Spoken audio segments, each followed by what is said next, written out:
As a funeral director, we do have to be there for children who are facing grief. And I would love to see if maybe Disney can put out something that's inspirational for how kids could handle grief, because we grew up on it. Right.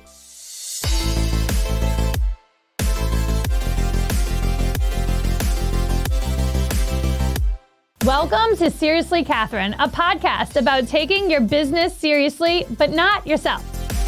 All right, hot takes are up this week, and we are talking about the diva, the icon. No, it's not Taylor Swift. It's Madonna. I mean, Madonna is the definition of diva, the definition of icon. She's been around for decades. So in Seattle this past weekend, Madonna was on stage and she was doing a chair number, and she fell back off of her chair. And she's fine because she's Madonna. Of course, she has like a million lives, right? So Madonna has a sold-out celebration tour, which I guess is like a greatest hits. She's a powerhouse that has like spanned genres. She's done country, she's done pop, she's done rock and roll. I love Madonna. I think she's amazing. She's an enigma. Like, you want to just watch her and see what's going to happen next. I don't know, like, role model for young girls? Probably not, but just think that she's so relevant, and I think we need to give her a break if she fell off her chair. It doesn't even sound like it was her fault, and hopefully that choreographer that dropped her, that dropped her chair and made her fall back didn't lose his job.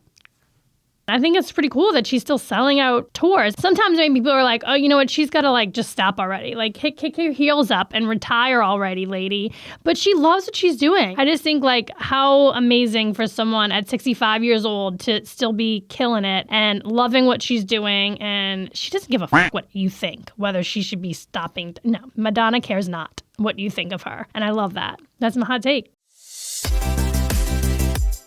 All right, this week in Saratoga, all the news is all about paid parking. I have to tell you, when I first moved to Saratoga, I had lived in Boston, I lived in New York City for a little bit, and was living in New Orleans when I moved here. And I was quite shocked that there were no metered parking or paid parking options. Like, even the public garages at the time, were not paid. So now we have this beautiful state-of-the-art parking lot that is attached to the city center. There's always a parking spot in that paid lot. But it's because we have all this amazing unpaid parking opportunities, which is going to change in May. They're going to roll out a pilot of paid parking opportunities for you. And we'll see how it goes. You know, Saratoga isn't one of those towns that goes quietly into the future. It's always pushed back with change. So I tip my hat to you, Jason Golub, for putting and imposing this program where we'll be able to charge for parking, get some revenue into the city, which I think is great because it's a very touristy town. So I do believe that if people are coming into Saratoga, they're not going to not come because they got to pay for parking. I don't think that's, reality. So let's see how it goes. I'm excited. What I do like about this is Broadway is completely off limits, like, because they know better than to mess with Broadway, the downtown main event. So they are going to start enforcing this 2-hour thing, especially on Broadway, because nothing there is really changing other than, they're going to enforce the rule. I have a map here that you can find on Saratoga Living's website, and it's a map of like what is going to be 2-hour or permit holders, what's going to be permit only, and then what is going to be visitor paid parking. So the public parking lots that have historically been free, like Walton and Woodlawn, and between Spring Street and Phila, there's another public parking right there across the street from Ben & Jerry's. That has historically been free. That's not going to be free anymore. Your free parking space is over. So that's going to be visitor paid parking.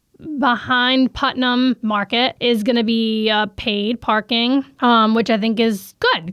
Good. You pay for parking, okay? So yeah, Henry Street's gonna be 2-hour or permit holders. So you as a resident, as an employee to downtown, you can register your vehicle. If you have a visitor coming in, you can register your visitor and your guests to park in the permit only. I'm excited. I love change. I love evolution. And you know what this means? It means that our city's growing and we are adapting. We are evolving. So again, I'm really excited to see how it all unfolds. There's gonna be people with pitchforks, but like, come on, come all. And it's gonna be good for the city. It's gonna bring in some revenue. We're going to crack down on the people who are getting tickets. That's me. I'll probably get a ticket because, it's supporting the local economy. And this is going to be a pilot from May to September. So I am sure there will be lots of opportunities for public forum to state your case if you like it, if you don't like it. Our commissioners will take that into consideration, and then we'll go into the future.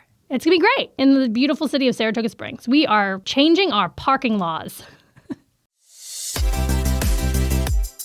All right, guys, on this week's episode of Seriously Catherine, I'm joined by Brittany DeMarco-Furman. She is the funeral director of Glenville Funeral Home. She's a mom. She's a funeral director. She's an author. She's a wife. She's just a badass, and I can't wait to share her story with you. We talked about our joint love of Disney and her experience as a funeral director, and we talked a lot about the grieving process and how people process death. And it was such an insightful conversation, being that I just went to 2 funerals in the last month. This is a fascinating and inspiring conversation. So let's get right into it. All right. So you are, I like to call multi-talented, multi-passionate.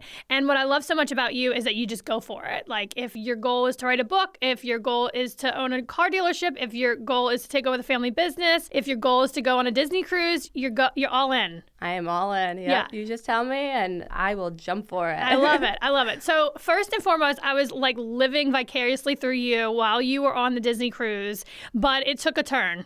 Oh my gosh, it took a turn. We were supposed to be on the Disney Fantasy, but it was the curse of the Black Pearl. Oh my gosh. And you're like obsessed with mermaids, right? So you're like totally lived that life. And Ariel wasn't on the boat. And thank goodness I had my long red hair back a month ago when I was on the ship, because I had to play the part. So I had a full-on mermaid gown with the seashell headband, and the little kids were like looking at me. I was like, all right, my life is complete.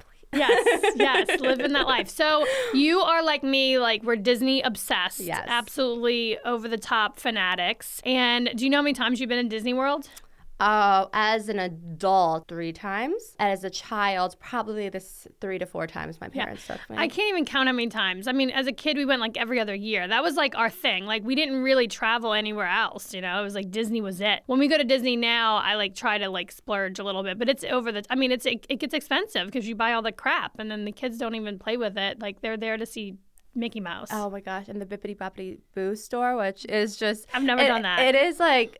It's such an experience, everything. And when you go to Epcot, like, just think of the decor and the structure, architecture, and just how everything is just so top level. And it comes with the price tag, of course. Yes. You know, when you go there, you go over there for the experience, the magic. You know, in Disney World, magic is real. Yes. Everywhere you look, I don't care if you're not into Disney adult like us, you are smiling ear to ear. Yes. And if that's you looking at your child and seeing the glisten and the light in their eyes, or, you know, you get back to your old childhood roots, it's a magical place. It's something special. I'm very inspired by Disney, the story, how they do like just execute on anything that they can really imagine. Imagineers, I mean, that's a real job. And I sort of like try to take that into real life too, because it's like you shouldn't have to go to Disney World to like have that fantasy and that, you know, like wonder and childlike just magic. You can do that in everyday life, and you should, because tomorrow's not promised. Absolutely. And the content that Disney puts out there is inspirational. And, you know, why does all the moms or dads have to die in a Disney movie? And then you gotta, you know, they have to fight that challenge. And there's always death in the beginning or somewhere in the Disney movie. Do you feel like because your upbringing with Disney and death, it's allowed for you to have a better outlook on what you do for a living?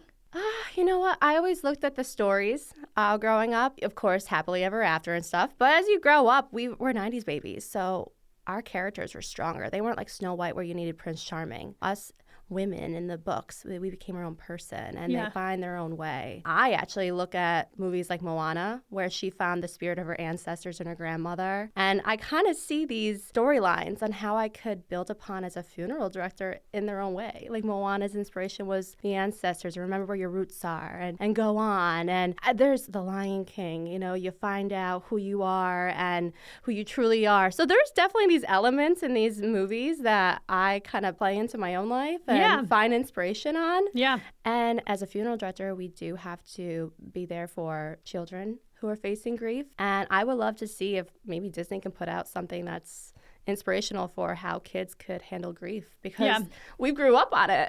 Right. So I just had like 2 funerals that I had to go to back home. I'm so sorry. Oh my God, the way that you do funerals in New Orleans is like, it's an ordeal. It's a multi-day experience. And I pigeonholed myself into like doing that and also riding in a Mardi Gras parade. So I was feeling all the emotions. All the emotions. And it was overwhelming. And I was telling my friend Mary, whose mom passed away, it's like nothing can prepare you for what you personally are going to experience when you lose someone so close to you. It's unimaginable, and it's like you cannot prepare for it. I mean, even though Mary's mom definitely raised her to live life to the fullest, I mean, there was nothing unsaid. I'm sure you have stories where you can sort of share like people who pass away suddenly, and there's like a lot of like, oh my God, I didn't get to say this to them, or they didn't say this to me before they passed away. Well, that really wasn't the case with this amazing woman. She said everything, and everyone said everything they felt to her too. So there wasn't that, but even then, it's never prepared. You just don't know how it's all going to go. The other thing that I felt was so strange, and I talked to Mary about this because it's like, I was pissed. People are so inappropriate at funerals. People would just like walk right up to Mary, and it was an open casket. She's like standing next to her mother in the church, and people are like walking right up to her like, okay, how did it happen? Like, what exactly happened? And I'm just like, Jesus, Mary and Joseph, like can we talk to somebody else about this? Not the daughter. Like anybody else in the room can kind of like tell you what happened. But like, do you find that at funeral? No, I don't know what they do down in the South, but maybe they're a little bit more blunt. But in New York, we kind of, I know people go and ask around and stuff. As funeral directors, we keep that confidential. Okay. We're not going to say anything. I know it can be overwhelming and exhausting having people come up to you and say, I'm sorry for your loss. The goal is for them to come and bring their favorite memories of their loved one and bring some peace or, gosh, maybe a smile or a warm hug. But rare occasions where people could pull me to the side, be like, I got to get out of here. Like, they keep asking. But, when somebody suddenly does pass, those people are grieving too because they didn't have that closure as well. Like I say, we all have a ripple effect in this world. Of course, those ripples are stronger with the inner circle, our children and our parents and our best friends. But we change other people's lives and we affect them. So maybe they are on their unique grief journey where that's how they had to get it out. Yeah. It's not right, but yeah. I mean, the whole process, that whole experience is closure, like saying the things. And if you didn't get a chance to tell the loved one, anyway, it was a lot. I do not know how you do your job day in, day out, because it just seems like you're surrounded by grief. I am, but I'm also surrounded by love. It's these memories and the survivors. I have to stay strong for the survivors. And for instance, I just helped a family, and I did know the woman who just recently passed away. We used to talk about jewelry, and she was just so sweet, so warm. And when she passed, I grieved for her. I was like, I'm not going to see her ever again. But then getting to know about her through her family, she loved Broadway and show tunes, and she was a firecracker, and she was a woman before her time.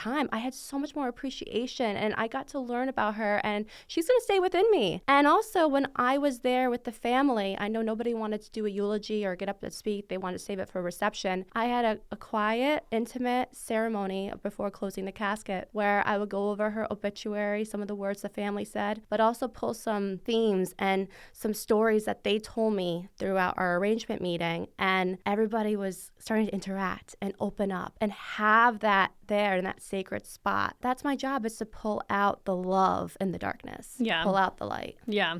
And these days, I guess funerals have taken a whole new dimension. People, it's not always just sadness and grieving and awkwardness. Because I think that's another thing that is like a universal like feeling where you're like, I don't know what to say. Depending on the circumstance. Obviously, if it's an older person, it's like, okay, we're here. If it's a younger person, it's even worse because it's awful. If it's sudden, if it's it can be the most awkward thing. You have to be human. You have to be a real person. You can't just be a robot. Of course, you'd be a professional legally and also be able to guide them where the next step is. But you got to be a friend in that way and be, this really sucks right now. I know you don't want to have to do this. We shouldn't be here. But we're going to have to start the grieving process together. Yeah. And there's going to be people there that want to be there to support you. And just know that it's going to be okay, but it's okay not to be okay. Yeah. So you got to...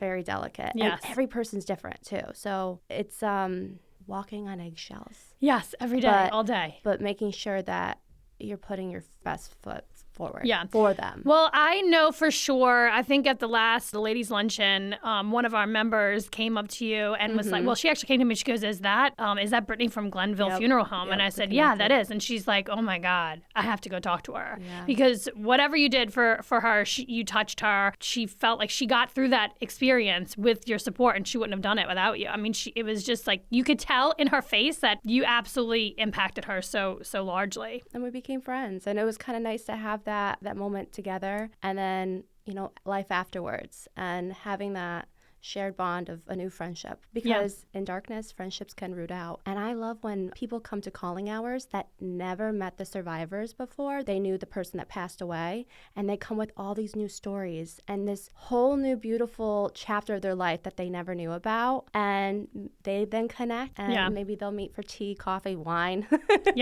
and talk more about that loved one and share their grief together. Yeah, because it's interesting too. I guess I'm just thinking about this a lot because it's, my friend Mary's mom. It's just like to think about the amount of life this woman lived. Like, she had so many different lives. She had an amazing husband, married for over 50 years. Wow. And then, and she lived in Washington, and she lived so many different freaking lives. It's so cool. I mean, it's amazing, right? Because just think about how many people she impacted, how many people she inspired, and a lot of that came out. So many people reached out to Mary. Again, with social media, it's like you have so much more access to people, but people from all over, all of Miss Helen's life, reach out to Mary to sort of share with her. And it's just overwhelming, to think about oh my God, did I even know this lady? Because we didn't. We knew one part of her. One chapter. Yes, and exactly. That's what makes life so beautiful. Yeah. And, God willing that we have many chapters. And you know what? Maybe today or yesterday wasn't good. Hope for tomorrow. And if you can, make today the best. Because we're in charge of our own story. We are the authors. Yes. Okay, so speaking of which, chapters, authors, you recently authored a chapter in a book about grief. Mm-hmm. Tell us more about that. Chapter 19, The Last Responder, Continuing for the Dead, The Grief Experience, Tools for Acceptance, Resilience, and Connection. Wow. Okay, so tell us how this all came about.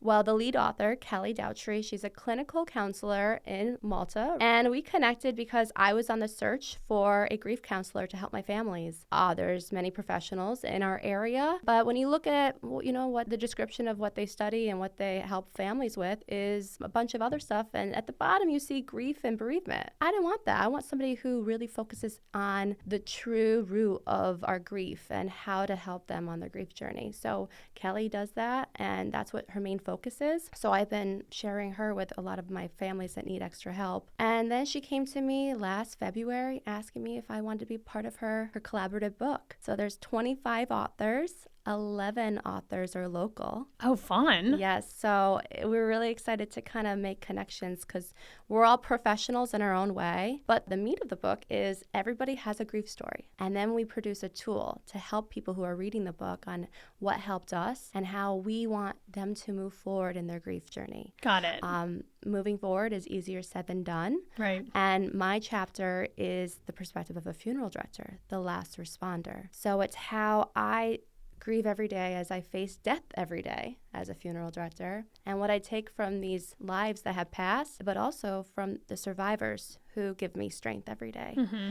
And my tool is the bucket list. So when you talk about your friend Mary's mother and how she had many chapters of her life and lived life to the fullest, I really want to share that with the world, that there's so much to appreciate in life and that you follow your heart to what makes you happy. Yeah. And tomorrow's not promised, so try to make the best of today. And so I have some prompts in my tool. But what I think is so cool is, you don't get to really hear the perspective of a funeral director. That's what makes it so unique. But that's just my chapter. I have 24 other authors in this book. So if you throw a ball to the crowd and a few people catch it, so some people resonate with me, that's great. But with these 24 other authors with their unique grief experience, we're helping a lot more people because grief is different, baby, for everybody.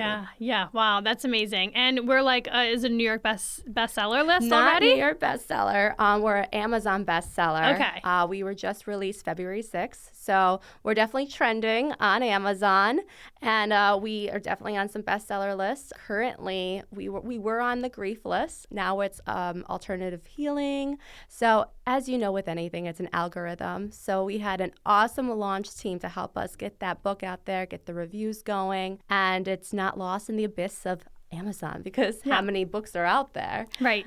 Well, I would imagine there's not many books on grieving because it's sort of like people avoid having that conversation, which I think is a disservice because, like I said, nothing can prepare you for it. And when it does hit, we all know it's going to happen, right? Mm-hmm. Like, how can you do the best you can to be able to get through that experience, in a full piece, right? Or it's unfathomable how difficult. But yeah, I mean, it was just one of those things. I always said on record, want it to be known that when I die, I want to have an open casket. I want to have like a makeup artist definitely do my face. I mean, every mortician is a makeup artist. Most of them, yeah. Yeah. It's crazy how some better than others. Yes, true. So I definitely like want to look unrecognizable. That's what I say when I like go out and I go get my makeup done. I'm like, make me look unrecognizable. Like I don't wear a lot of makeup. So when I go out, I'm like, I want to look like done up. Yeah. Well, so we have mortuary Botox too, so don't what? worry. Oh, yeah, that's for another conversation. Okay, so I definitely just like I want to finish this statement. So at my funeral, I want it to be open casket. I want to look unrecognizable. I want to like the most beautiful thing ever, and I want to have like a keg at the tail end. Like like most open caskets are just the face. Yeah. I want the whole body to be out, and on my toe, I want there to be like a tap for the keg. Oh, I love it. So I'm fourth generation. We're gonna save that for the sixth generation. Okay. Of our family legacy. So we'll put that in the pre-arrangement. Okay? Yes, put it in the pre-arrangement. Awesome. But also you like funeral directors, they are doing everything because even like at the wake or the viewing, it's like you're putting on an event. You got to like remind the family they need food and drinks and yeah, it's customer service. It's making sure everyone's comfortable. Like you said, it's an event, and we want to make sure the light looks right. We want to make sure that the place smells lovely. I mean, we have changed the scent there from Christmas pine in the middle of July because they love Christmas to beautiful gardenias because that was their favorite flower. Yeah. So it's a full-on sensory aroma essence of the person. Yes. And then you have to coordinate with the hospital, you have to coordinate with, it's the family, and there's a health Churches. Situation, right? You're dealing with. So it's like, I really don't know how you do it. I think thank God for you, and thank God for funeral directors all over the world who choose to do this for a living. Thank you so much. So okay, back to the book. We're gonna have a launch party here at Palette. Yes, so we are. Tell us more about that. On Leap Day. I love it. February 29th, 5 to 7 p.m. here at Palette in Saratoga. We're going to have a fabulous evening with all the local authors, as well as some that are traveling from out of town. So we're going to kind of have in a way, speed dating, you can call it, tables for each author, a little bit more about us. We're going to have some books for sale. If you would like our signature, I'll have to practice my Disney autograph, yes. But we're just here as a resource, but also connection, like the book title. You're here with other people who went through a grief journey. Maybe my grief is the same as yours and we can connect. But there's going to be authors that have lost children, lost parents, lost siblings, ambiguous grief, which is grief of, for example, a career that you thought you were going to have, but then you never got it and you have to grieve that. So grief is every day. So I'm excited for people to connect with our authors. There will be a book reading of each excerpt. And, awesome. And also champagne. I love it. Always. Sponsored by the Glenville Funeral Home champagne. I love it. Well, did I ever tell you we tried to do a grief group here at Palette? We called it Good Grief because I kept on saying, there is a silver lining to grief. There are connections being made. There's healing being done. There's, just a transformation that's happening. And, we should have a conversation around it. And I was really in over my head. And so maybe we can revisit that. We should revisit Absolutely. it with all of your, grieving experience. Maybe we need to bring back Good Grief. I love that idea. Yeah, awesome. Well, thank you so much for being here. Thank you. I feel like it was a speed round. We're going to have you come back. Well, I'm off we're buying a dealership in Glenville. Like a car dealership. A car dealership. That's why I'm dressed like a car dealership. I love this. What is that movie? Was it Aaron Brock? Matilda. Have you ever seen Matilda? Oh, yes. I feel like Danny DeVito right now, but my husband, I'm so proud of him. He'll put me in a casket if I don't show up there on time for the closing in Albany. So okay, where's the dealership located? Freeman's Bridge Road in Glenville. Okay. Right across the Walmart in Glenville. And it's used cars? It's going to be used cars I and love also a repair. Oh my God. Yes. I am so excited. I want to come on-site visit and absolutely. test drive some cars. I want to bring back the old, I don't know if you never were here with the Fusillo commercials. Oh, I know. with Caroline. I'm gonna be Caroline. Huge. Yeah, I used to like be mortified. He sold all of his dealerships? He his did. son, he died, and then his son He passed away. Rest in peace. Away. He was an icon in this area. He was something. A loud icon. But Well, quite the legacy that we're even talking. Hey, yeah, we're continuing his legacy. We're talking about him. That's awesome. Anyway, I think that there's future content field trip. Seriously, Catherine, field trip to this. Drive Digital.